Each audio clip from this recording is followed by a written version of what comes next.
All right, welcome back to the channel, subscribers. Devin Money Man Haney is the highest paid guy on this card tonight, and he also gets fronted on by Gervonta Davis. And I want to talk about both of those things in this video. I think Gervonta Davis has a point. I think people are getting really heavy on Gervonta Davis unfairly about this Haney thing. And also, I'm liking what Haney is doing relative to his career. Let's talk about those in this video. Those things in this video.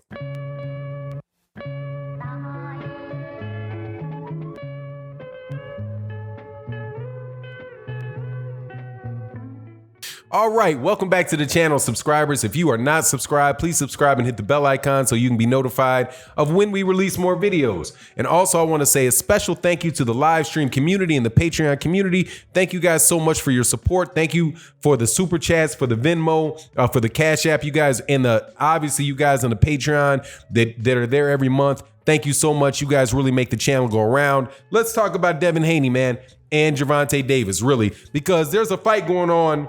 And for some reason, I can't get the name of the fight out of my mouth. The main card, some YouTube guys are about to fight. Crazy, man. But hey, man, there's a couple other fights on the undercard of that fight. I can't believe it's an undercard for YouTube fighters, YouTube content creators, where a fighter like Devin Haney is on the undercard and Billy Joe Saunders is on the undercard. But I'm going to watch those two fights on the undercard and pretend like the main event ain't happening. But at very least one fighter on that card, Devin Haney, managed not to get completely disrespected by making sure he got more money than everybody. According to the purses that were released, Devin Haney makes $1 million. I suppose that's a minimum because he's got a co-promotional deal, so there might be some other sources of revenue that are getting handled there that might come to him through that. But he's getting $1 million, and KSI, I'll say their names, KSI and Paul Logan are getting $900,000 each. You know, only right, man, only right. And it reminds me of if you guys are boxing, you guys might not be boxing historians, but you're really into the history of boxing. But I'll share with you a little boxing story. One of the first major fights to take place in the United States involved a guy named, I think it was Gentleman Jim Corbett, and maybe John L. Sullivan and Gentleman Jim Corbett were fighting. But on the undercard, there was a fighter, very popular lightweight, named Joe Gans, who, although he was the most popular fighter and one of the most popular fighters in America at the time, so consequently the world at the time, Joe Gans, the lightweight champion, was fighting another popular fighter. The popular fighter who was the challenger got $23,000, and the champion Joe Gans got $10,000. That was paid to him by the promoter Tex Rickard, I believe was the name of the promoter. I don't think Jack Hearns was the trainer or the manager, but Tex Rickard was the promoter. And because Joe Gans was black and the other guy was not, they said, hey, man, we know you're the better fighter, the more popular fighter, but just as a matter of, just what it is, we got to pay him twice as much as money as you get. Over twice, right? 53% more. Anyway, so that's what they do. That's what they do. And they go on to have the fight. That's the equivalent of what I see happening with Devin Haney and KSI and Paul Logan, because they're like, look, man, I don't care if these guys are the ones, a lot of these millennials are coming. I'm an actual fighter and trainer, so I need more money than these guys. Otherwise, forget it. And so I like that play. And I do believe that Billy Joe Saunders, though, probably got slapped with the difference, and that he only made about $750,000 for this fight, while two YouTubers are both getting paid more than he is. So anyway, I find that interesting, man. And I thought that was a very good negotiation for Devin Haney. Now, another thing that was interesting about this whole thing is that Devin Haney is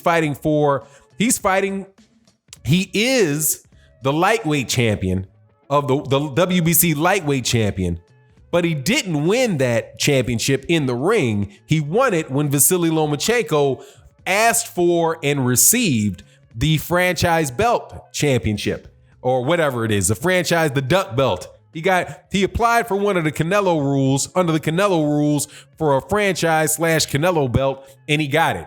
Consequently, he doesn't have to fight the mandatory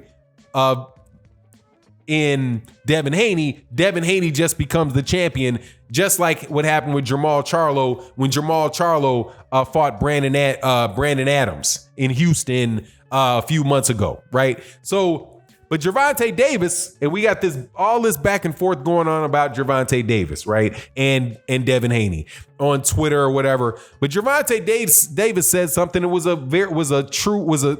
a good observation. Hey man, you're not the champion till you fight in the ring. So Devin Haney has the belt, but he's a champion that has never had a championship fight at this moment, which is crazy. Right? It was the same thing for Jermall Charlo, just in case you think I'm picking on Devin Haney, which I almost never do. But Jermall Charlo was a champion that had never had a fight, a championship fight at 160. Clearly, he had championship fights at 154. He knocked out J-Rock at 154. But he had never fought in a championship fight at 160, but yet he was the champion. Gervonta Davis saying about Devin Haney, I think that's a fair statement. But after this fight, Devin Haney, provided he win, which I have no doubt that he will, for now, because quite honestly, the WBC I hear is gonna. I think they might be trying to set Devin Haney up. I'll get to that at the end of the video. But at the end of this fight, if he gets past this, and I think he should, then he will be the champion. So. Then what the criticism that Gervonta Davis had for him, that goes out the window. And it's fair that it goes out the window because now he has defended the championship. It's kind of like he won a vacant belt. And there's a lot of people that have won vacant belts. And I think that's how you should go about doing that. The one thing about even the WBC, the foolishness about the WBC giving a franchise champion to somebody, the double foolishness about it is giving the belt to somebody without them actually fighting for a vacant title when they're scheduled to have another fight. Just make the fight between the two for the vacant title, and whoever wins gets it. Because that's what it is. That's what it is anyway. It's just Devin Haney gets to have the belt for a little while.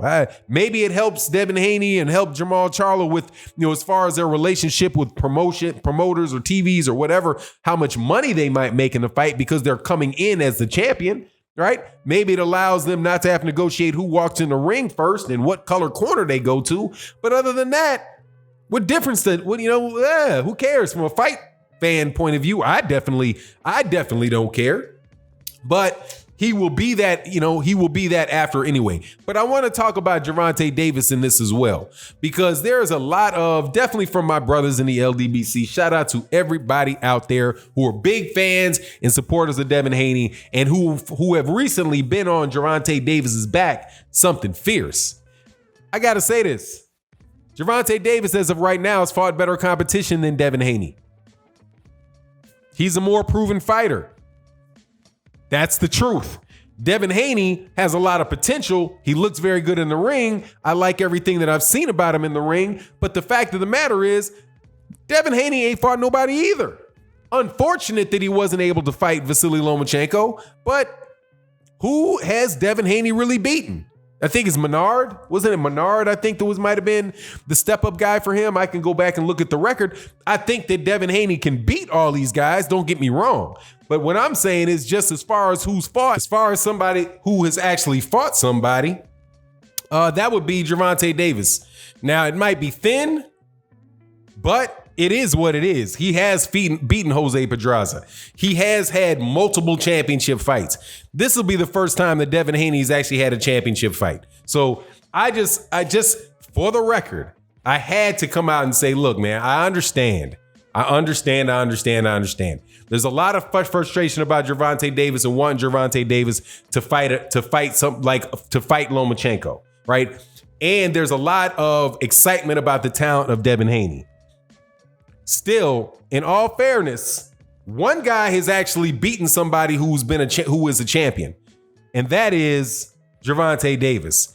He has actually beaten somebody who was a champion. He's actually defended his belts before. He lost it on the scale. He went and fought for a vacant belt, and then he defended that vacant belt. So the guy that has actually had more of these type of fights is Gervonta Davis, and I don't think that it is really fair just to sweep that under the rug because Gervonta Davis can talk too much on occasion. No, Gervonta Davis has not fought Vasily Lomachenko. Devin Haney has not fought Vasily Lomachenko either. No, Gervonta Davis did not fight Miguel Berchelt. Devin Haney he's not fought Teofimo Lopez. He's not fought Richard Comey. He has not fought Jose Pedraza. Even Gervonta Davis has a better win at a weight class he hasn't even fought at than Devin Haney. So I just think, pump the brakes a little bit until Devin Haney, as far as the conversation about him and Gervonta Davis, I think, man, let's call it a little bit more fair. What people are saying and talking and doing all that, that's one thing. But what people have actually done in the ring, I don't think, criticizing somebody that actually has fought more competition than the other guy based on who they fought, I think that's a little bit of an unfair argument. Now, I'd also want to point out that there is a rumor. This comes from Eddie Hearn, and he's been right on these on occasion. He's definitely has a good inside sources for these things, that Javier Fortuna will be the mandatory for Devin Haney. That, my friend, is problems. That could be problems. Javier Fortuna, in my opinion, and definitely at 135, maybe not at 140, that's a dangerous dude to fight at 135 pounds.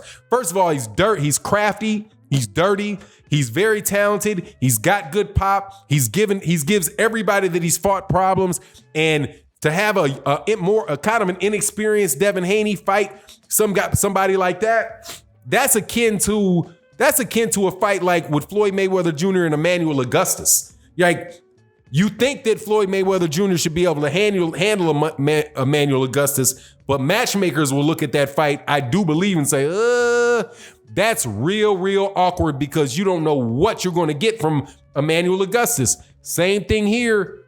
You don't know what you're going to get with Javier Fortuna, man. Javier Fortuna was given Robert Easter Jr. the business, and Robert Easter Jr. is a good fighter. Be careful. He gave Adrian Granados a very, very good fight at 140.